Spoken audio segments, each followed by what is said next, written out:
की महिमा को बताया कि भैया ये ग्रंथ हमारे पास में कैसे आया, कहां से आया।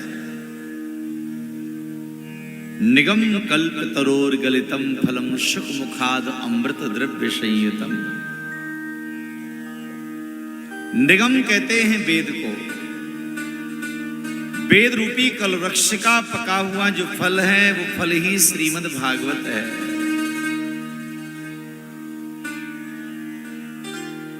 लेकिन ये हमारे पास में कैसे आया, कहां से आया, तो कहा सुख मुखाद, भगवान सुखदेव जी के मुख लग जाने से ये फल हमको प्राप्त हो गया। कहा सुखदेव जी का मुख लग गया तो ये फल तो झूठा हो गया होगा। कहा नहीं, जिस फल में भगवान सुखदेव ने मुख लगाया, मानो तोता भी जिस फल में मुख लगा देता है वो फल मीठा हो जाता है।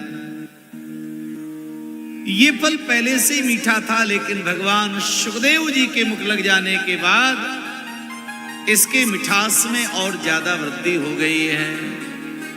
क्या है इसमें? शुक मुखादि अमृत द्रव्य संयुतम। अमृत भरा हुआ है। और भैया अमृत भी कौन सा है? साधारण वाला अमृत नहीं है, मोक्ष रूपी अमृत है। जिस अमृत को प्राप्त करने के पश्चात व्यक्ति को मोक्ष प्राप्त हो जाए, ऐसा अमृत है।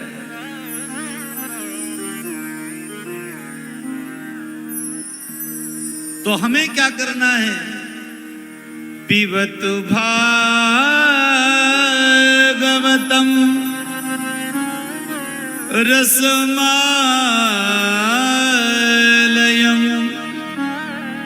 मुहुरहो रसिका भुवि भावुका।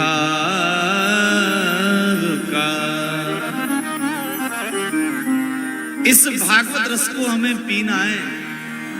और एक बात बताऊं भैया, ये केवल 7 दिन हमारे लिए परमात्मा ने बड़ा स्वर्णिम अवसर हमको भगवान ने दिया है।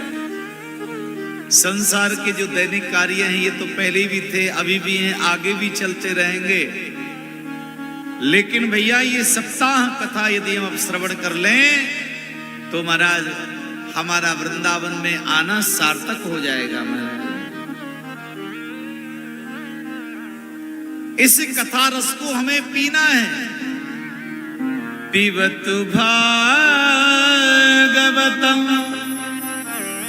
रसमालयम।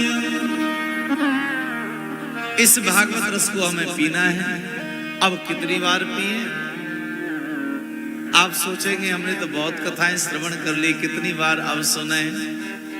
तो जिसके मन में ये आ गया कि हमने बहुत सुन लिया, अब सुनने की आवश्यकता नहीं है, तो समझ लेना भैया अभी हमने कुछ भी नहीं सुना है, बार-बार सुनते रहो।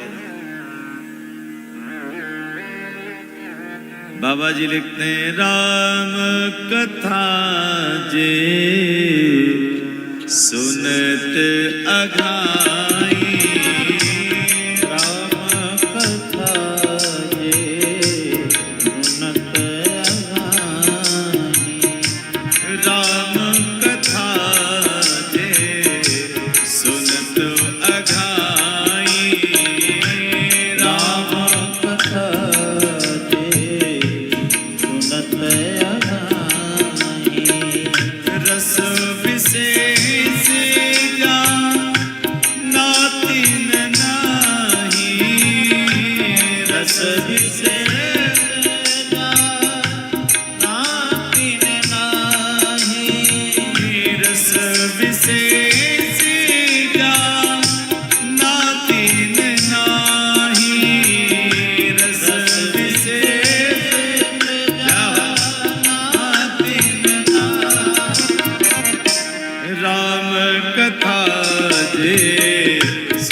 श्री राम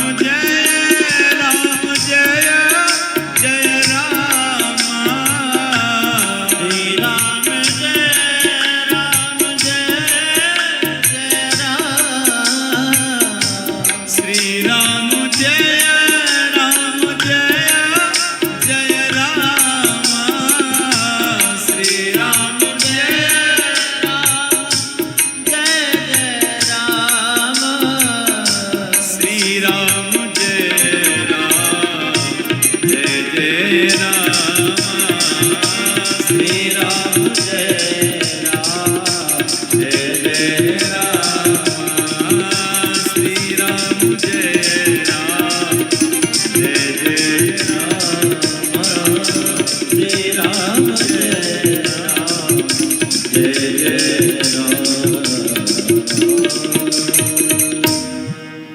जिसके मन में ये भाव आ गया कि हमने बहुत सुन लिया, अब सुनने की कोई आवश्यकता नहीं है, तो समझ लेना भैया उन्होंने अभी कुछ भी नहीं सुना, बारंबार सुनते रहो।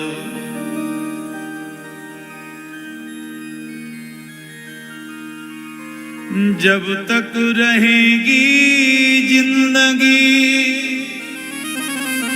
फुर्सत न होगी काम से, जब तक रहेगी जिंदगी फुर्सत न होगी काम से, कुछ समय ऐसा निकालो प्रेम कर लो राम से। इसलिए भैया संसार के जो दैनिक कार्य है ना, ये तो बने ही रहेंगे, कभी खत्म होने वाले नहीं है। हमको तो अपने जीवन को सार्थक करने के लिए भगवान का ध्यान करना पड़ेगा, भगवान का हमको भजन करना पड़ेगा। इसलिए कहा पिबत भागवतम रसमालयम, इस रस को हमें पीना है। कोई भी फल आप लेकर के आए, किसी फल में छिलका होता है, किसी में गुठली होती है, त्यागने योग्य वस्तु बहुत रहती है, लेकिन महाराज पूरी प्रकृति में, महाराज त्रिलोकी में और सभी पुराणों में महाराज एक श्रीमद् भागवत ही फल ऐसा है जिसमें न गुठली है न छिलका है, त्यागने योग्य कुछ है ही नहीं महाराज, पूरा रसमालयम है, रसालय है।